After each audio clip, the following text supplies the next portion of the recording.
Je poursuis la discussion avec Alain. Bon, quelle affaire. Pablo Rodriguez s'est présenté devant les journalistes. On l'a vu ce midi. Il a répondu à toutes les questions. Est-ce qu'il a réussi, selon toi, à éteindre le feu? Bien, il n'a pas éteint le feu parce que tant aussi longtemps qu'on n'aura pas la version de Marois Risky, je pense qu'il va y avoir des allégations, des soupçons qui vont planer, mais je pense qu'il a donné le temps aux journalistes de poser toutes les questions.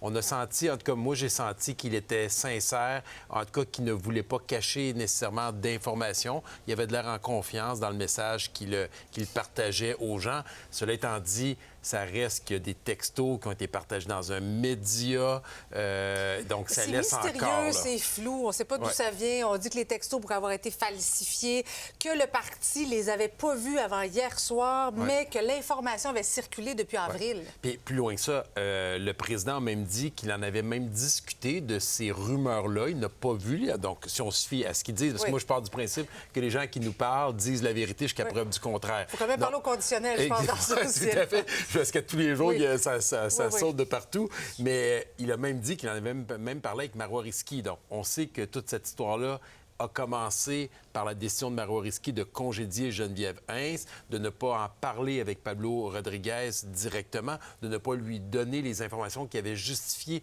le congédiement. Et là, bien, même elle aurait dicté de ces textos-là dans les rumeurs là, qui avaient couru au mois d'avril. Mais à ce moment-là, elle n'était pas chef parlementaire. C'était avant. Elle n'était pas juste chef parlementaire. Elle n'avait pas encore même appuyé Pablo Rodriguez. Donc, à ce moment-là, elle était au courant de ces textos-là, en tout cas des rumeurs de textos. Elle a appuyé par la suite avec son conjoint Pablo Rodriguez et elle est devenue, comme on le sait, chef jusqu'à hier.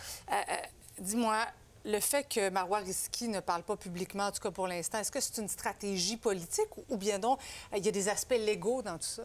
Et sincèrement, j'ai de la misère à comprendre. Là. Moi, là, Alain Reyes, là, de l'externe qui regarde ça, je me dis qu'est-ce qui peut vraiment justifier légalement? Puis j'ai vraiment l'intention de gratter un peu plus, puis de parler avec des avocats, parce que les personnes autour de moi, on regarde ça de l'extérieur, puis on dit c'est elle qui a accès à toute l'information. Oui, mais d'un autre côté, Alain, s'il y a une enquête, est-ce qu'elle n'est pas mieux, justement, de garder son témoignage et les informations reliées au congédiement pour l'enquête? Je pense qu'elle devrait venir. Elle a déjà été rencontrée Pablo Rodriguez à 2 fois en présence de son avocat, qu'elle s'assoie en présence avec son avocat à côté d'elle et qu'elle nous explique ça de vive voix, disant qu'elle ne peut pas s'expliquer pour des raisons légales.